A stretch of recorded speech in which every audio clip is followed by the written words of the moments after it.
Developing strategies.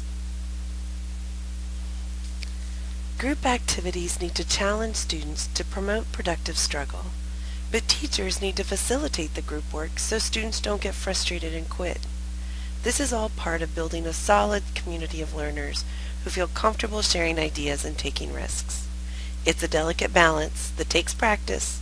Many instructors aren't comfortable with allowing students to struggle because we want to make it easy for our students. It may take a little mental discipline at first to hold back, but once you try it and see what your students can accomplish, you will become more comfortable and promote this kind of struggle. Monitor groups closely. When students are growing their brains, confusion among group members will occur. Make sure you're circulating the room, listening carefully to student discussions, and looking at what individual students have written on their papers. Some faculty like to use the ladybug to show activity answers as students are working. For example, give students a few minutes to work and then reveal or write in a few answers for the first couple of problems. Ask students to call you over if they don't have the correct answer. It's okay to take a break in the activity to lecture over a topic if the group work isn't working. Sometimes an activity will be great for one class and a disaster for another. You can also work through the activity as a class. Just don't be too fast to give up. Allow that productive struggle. Ask good questions. Always look at the student's work before you answer the question. Try to help the student figure out what went wrong or what to do next based on their work. It's okay if students go down the wrong path. Remember, you set the tone. Explain that most mathematicians do that every day at work. Sometimes this is more beneficial for students than if they had started on the right path to begin with. Encourage students to try something else. Encourage group interaction by asking the group what else they tried or what other ideas they have. Avoid answering questions until they explain what their thoughts are up to that point. What did they try and why? What didn't they try and why? Interact with groups. Some faculty might take the time to join in on a casual conversation among students and then refocus the group back on task with a question from the activity. Sometimes it's okay for students to have a casual conversation for a minute or two. It's part of the community building that occurs when students work in groups. Sometimes peer pressure from other students will take care of off-task behavior, especially if the upcoming end of allotted time is announced by the instructor or by the timekeeper. Don't forget to tell students when they're doing a great job.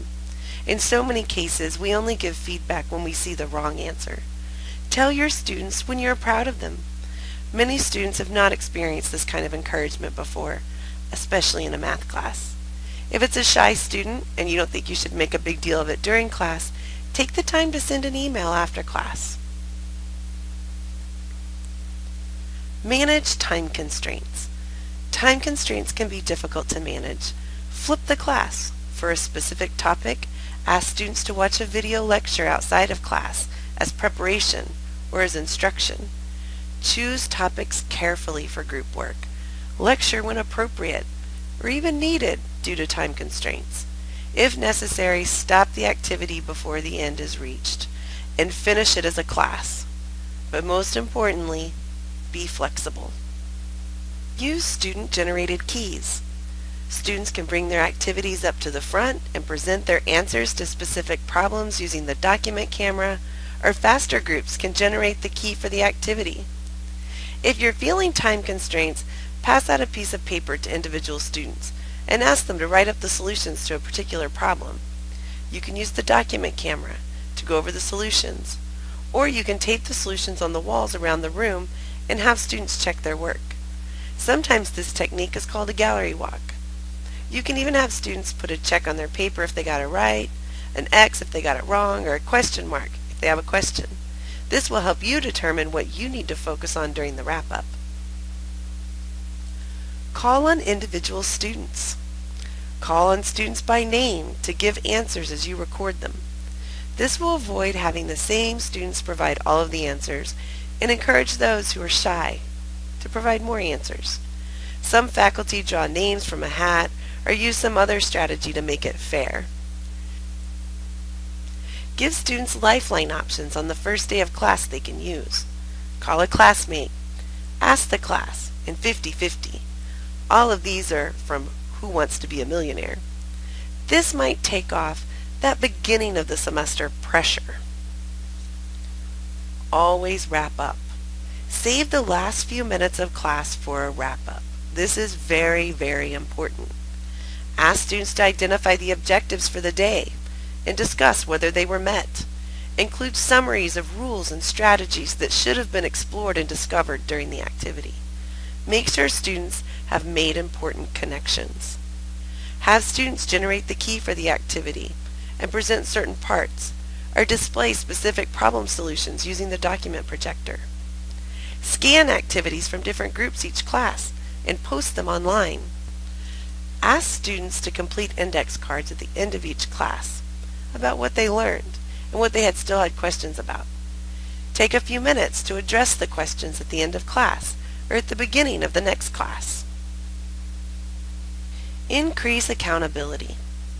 We also suggest increasing individual accountability by combining group assessments with individual assessments. Although some faculty randomly collect group activities for grading, we don't recommend this. If the activity is replacing the student's lecture notes, then they will need this as a reference as they do their assignments outside of class.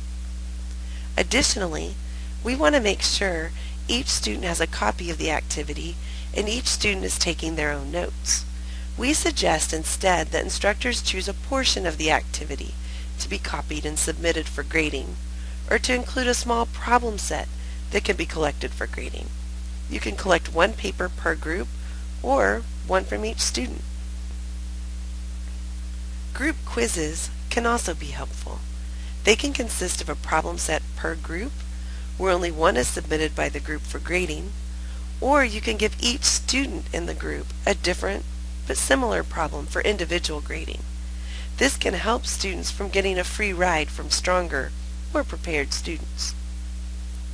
Another strategy that emphasizes more individual accountability is to give a short group quiz with one or two problems, and then follow with an individual quiz that has similar problems. Average the two grades for an individual's quiz grade for the day. Bring extra practice. Bring extra problem sets or include challenging problems at the end of the activity for faster students. The one step further, synthesis, or writing about mathematics problems from textbooks are good for this purpose. Other resources that come with the textbook often include extra problem sets that are easy to copy and bring to class. Be sure you provide extra practice and solutions to all students. You can have students work these additional problems on the board, and you can take photos and post them online, so slower groups don't use class time to copy down the additional examples. You can also use the document projector, so you can scan and post them.